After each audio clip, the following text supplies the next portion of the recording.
Hey everybody, I've had a lot of questions about Zoom bombing, so I wanted to go through and show you guys how you can secure your meetings better.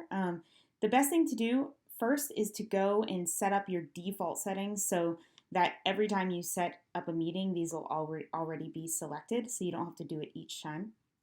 So let's go through some of the default settings in Zoom that we should have on. If you go to zoom.com and log into your account and just click on account settings, we're just going to kind of flow through this stuff and I'll show you guys what to do. We want the host video off and I'll show you how I set my meeting up. And this isn't necessarily all of it to protect from Zoom bombing, but I'll clarify which are which. I just like my video off because sometimes your meeting starts and before you're ready. So it's always nice to be able to toggle the video on when you are definitely ready, not just when the meeting has started. I usually start with the participants' video off. For audio type, I let people join via telephone and computer audio, which I think is a good idea for everybody.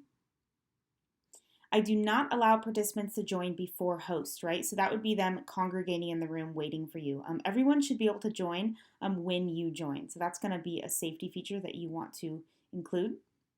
You would want to select a personal meeting ID.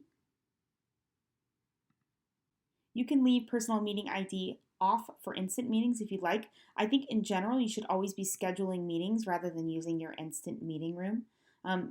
Scheduling meetings ensures that you're going to have a unique link for each meeting, which is going to protect you even further. Okay, next we want to go down and select to require a password for the meeting ID. Let's just set passwords really quick, so I would require a password for them to join. Participants joining by phone would be required to use the password. We always want to mute participants upon entry.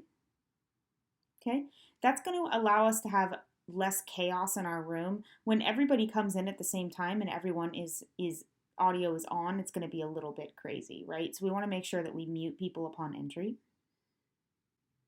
So now we want to take a look at this chat feature. Allow meeting participants to send a message visible to all participants. You may want to turn this off. So they would be allowed to chat with you only, right? And we don't want them to be able to send one-to-one messages to another participant. Okay, so we want to keep both of these off for security reasons. And that's also going to be better if you have a classroom full of students so that they're not chatting amongst themselves. So let's definitely keep that off. Let's keep the chat save off. We want to allow the host to put attendees on hold. Allow host to temporarily remove an attendee from the meeting. We definitely want to do that. So that would allow you, if anyone that was unwanted was in the room, we could remove them, right? So for the screen share, we want to do host only. And we're going to go ahead and save that. And when someone else is sharing, we want to do host only.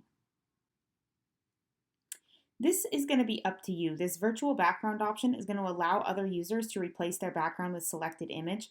If I were teaching a group of students, I would probably want that off. And you could always turn it on if you were doing something fun that allowed them to do that, but I would probably turn that off.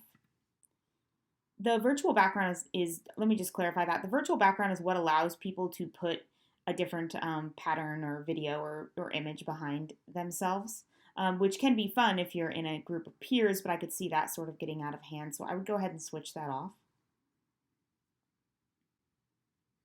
So Zoom is going to turn this on automatically now, I believe, but you're going to want to turn on the waiting room. So attendees cannot join a call until the host admits them individually from the waiting room, right? So all participants. So you're going to approve certain people to come in or disapprove them to come in, right?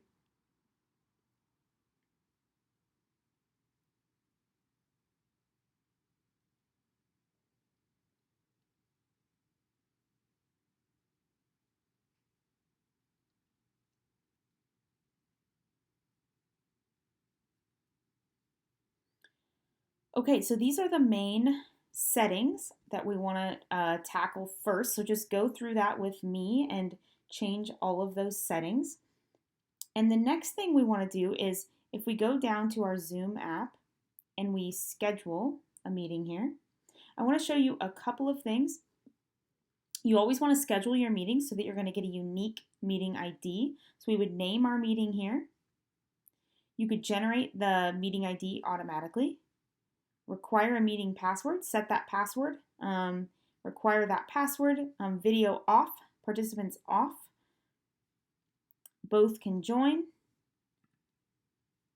Advanced options. We want to mute participants upon entry. We want to enable the waiting room. And if you want to automatically record, you can. So you would want to automatically record the meeting here.